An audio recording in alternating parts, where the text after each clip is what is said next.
நம்ம எல்லாருக்குமே ஒரு பாதுகாப்பு, ஒரு வசதியான வாழ்க்கைன்னா ரொம்ப பிடிக்கும் இல்லையா? ஆனா, நம்ம ஆசைப்படுற அதே வசதி, நமக்கே தெரியாம நம்மள சுத்தி ஒரு கண்ணிய பின்னுனா எப்படி இருக்கும்? ஆமா, அப்படிப்பட்ட ஒரு பொறிய பத்தி தான் நாம இன்னைக்கு ஆழமா பார்க்க போறோம். இந்த ஒரு வரி நாம இன்னைக்கு பேச போற விஷயத்தோட மொத்த சாரத்தையும் புட்டு புட்டு வைக்குது. பாதுகாப்பு ஒரு பக்கம். ஆனா நம்மளோட உண்மையான நோக்கம் இன்னொரு பக்கம். இது ரெண்டுக்கும் நடுவுல இருக்கிற அந்த போராட்டத்தை பத்தி தான் இந்த முழு விளக்கமும். சரி, இதை இன்னும் நல்லா புரிஞ்சுக்க, வாங்க நாம் ஒரு கதைக்குள்ள போலாம். ஓரியன்னு ஒரு கம்பீரமான பருந்து. அதோட வாழ்க்கைய வெளியிருந்து பார்த்தா, அடடா என்ன ஒரு வாழ்க்கைன்னு தோணும். ஆனா உண்மையில அது ரொம்பவே கட்டுப்படுத்தப்பட்ட ஒரு வாழ்க்கையே வாழ்ந்துட்டு இருந்துச்சு.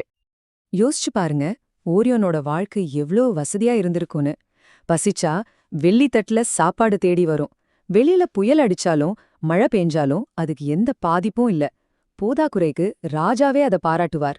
வேட்டையாட வேண்டிய அவசியமே இல்ல. ஒரு போராட்டமும் இல்லாத வாழ்க்கை. எல்லாம் நல்லா போயிட்டு இருந்தப்போதான் ஒரு நாள் காட்டுல இருந்து வந்த ஒரு வயசான காகம் ஓரியன் கிட்ட இப்படி சொல்லுச்சு. இது சும்மா ஏதோ ஒரு பேச்சு இல்லங்க. ஓரியன் எதை கொடுத்துட்டு எதை வாங்கியிருக்குங்கிற உண்மைய அந்த காகம் படிச்சுன்னு சொல்லுச்சு. வயிறு நிறையறதுக்காக அது பறக்க வேண்டிய முழு வானத்தையுமே இழந்திருந்தது. இங்க பாருங்க, இந்த ஒப்பீடுதான் கதையோட மையப்புள்ளி. ஒரு பக்கம் சாப்பாட்டுக்கு உத்தரவாதம், முழுமையான பாதுகாப்பு, எந்த போராட்டமும் இல்லாத வாழ்க்கை. இன்னொரு பக்கம் வேட்டையாடணும், எப்பவும் ஒரு ஆபத்து இருக்கும், தினமும் போராடணும். ஆனா அங்கதான் அதோட உண்மையான ஆற்றல் அது உணரும். பாதுகாப்பு முக்கியம்தான், ஆனா அதுக்காக நாம குடுக்கற விலை என்னன்னு யோசிக்க வைக்குதுல்ல. கதையில இப்போ ஒரு முக்கியமான திருப்புமுனை.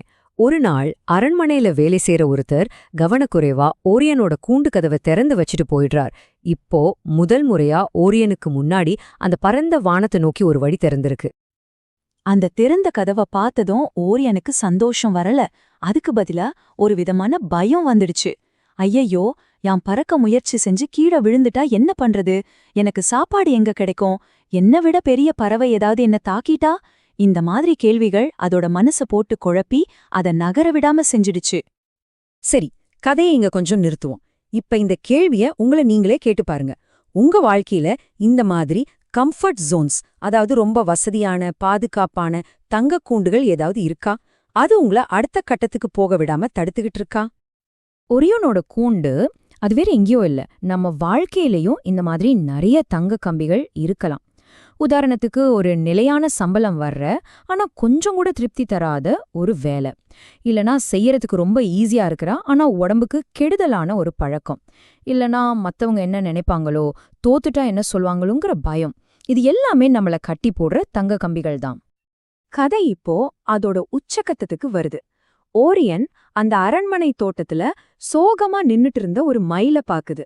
அந்த மயில் சொல்லுச்சு, இந்த தோட்டத்தோட பாதுகாப்பை விட காட்டுல இருக்கிற போராட்டமே மேல்னு.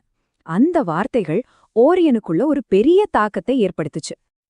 ஆற்றல், அதாவது பொட்டென்ஷியல். இந்த வார்த்தைங்க ரொம்ப முக்கியம். அப்படின்னா என்ன?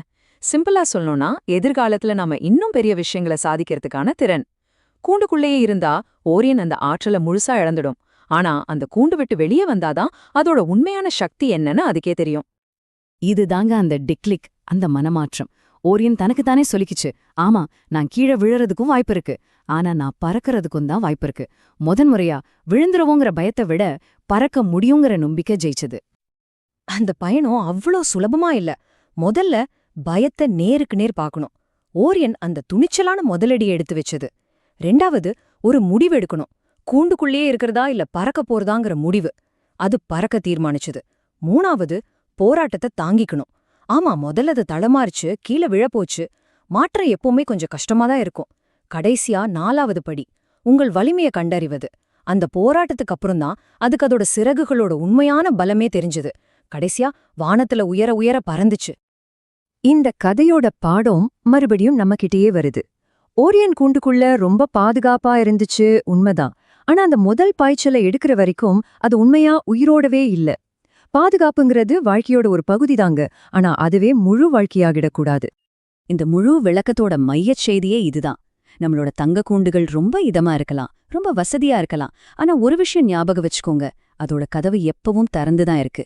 உங்களை உள்ள பூட்டி வச்சிருக்கிறது நீங்க தான், வேற யாருமே இல்ல. அந்த தேர்வு நம்ம கையில தான் இருக்கு. உங்களுடைய கூண்டின் கதவும் திறந்திருக்கிறது. நீங்கள் பறப்பீர்களா? இந்த கேள்வியோட இந்த விளக்கத்தை நான் முடிக்கிறேன். இது உங்களுடைய ஆற்றல், உங்களுடைய தேர்வுகள் பத்தின ஒரு சக்தி வாய்ந்த சிந்தனைய உங்களுக்குள்ள தூண்டும்னு நம்புறேன். அடுத்த பகுதியில சந்திப்போம்.